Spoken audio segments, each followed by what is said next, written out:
guys, welcome back. So, we're on our fourth week of our Move Forward series. So, we've been discussing faith, love, and hope. For the first 3 weeks, we discussed faith. We learned that what faith is, and we learned that we need to share our faith, and we learned that faith renews daily. And Jade, I learned something so exciting this week that adds on to this whole conversation.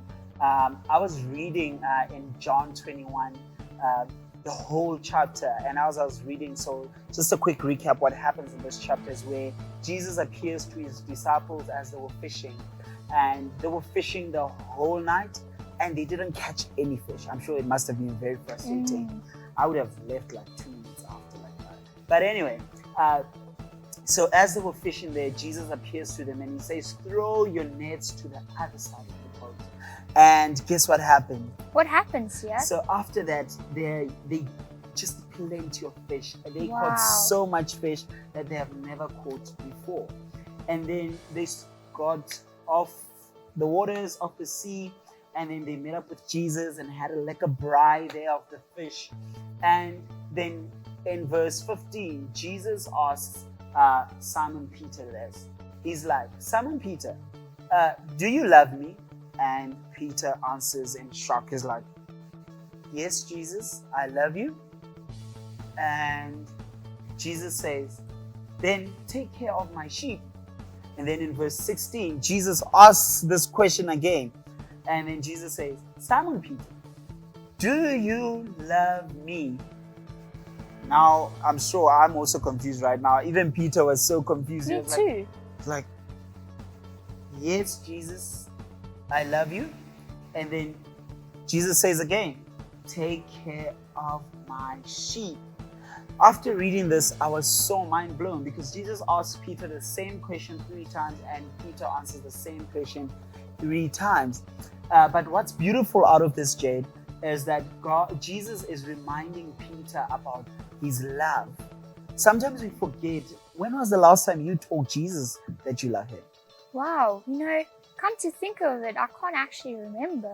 Yeah, there are times that we find ourselves that we forget to tell Jesus how much we love him, because God loved us first, that he gave his one and only son, who is Jesus.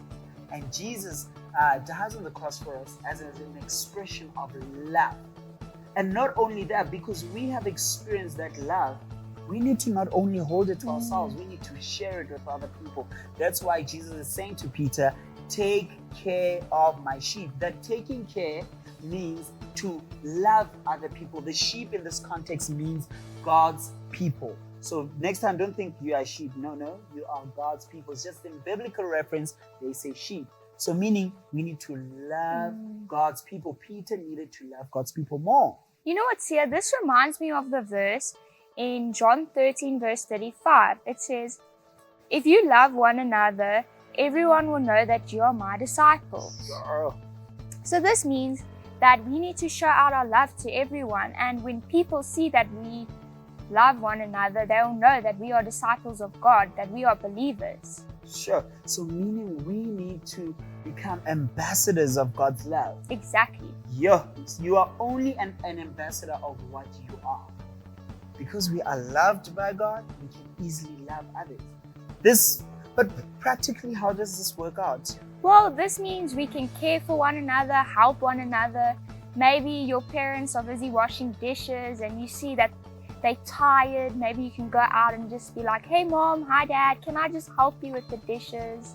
Sure, I'm actually going to take you up on one of those. So guys, the challenge for this week is going to find one way. If you can find more, that's also nice, but go find one way in how you can share God's love with other people. So guys, this is the end of the episode. There's also something that we always forget at the end. Don't forget to download what? Your journal. Yes, guys. So download your journal and write down the answers as you have time to introspect and have time with God. So guys, don't forget to like, share, and subscribe. So guys, we will see you guys next time. Bye-bye.